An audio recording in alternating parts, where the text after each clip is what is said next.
So friends, to solve the simplification problem, as you can see over here, the equation is we follow the BODMAS rule. So step 1, simplify the right hand side of the equation. First perform the division and then the addition. So the division says 147 upon 3, it will get 49. And after adding of it, 38 plus 49 is equal to 87.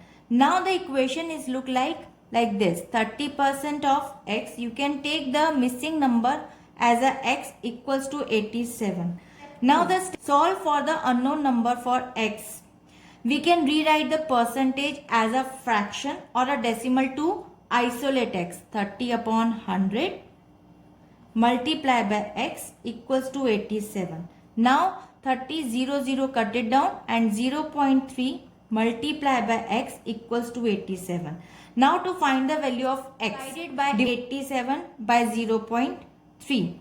X equals to 87 upon 0.3. We'll cut it down. So simply write it down 10 over here. It will become 870 by 3. And after cutting off it, you will get 290. So 290 is the correct answer. D will be the correct answer. To find the missing value is 290. I hope it is clear. We'll meet in the next video. Bye-bye.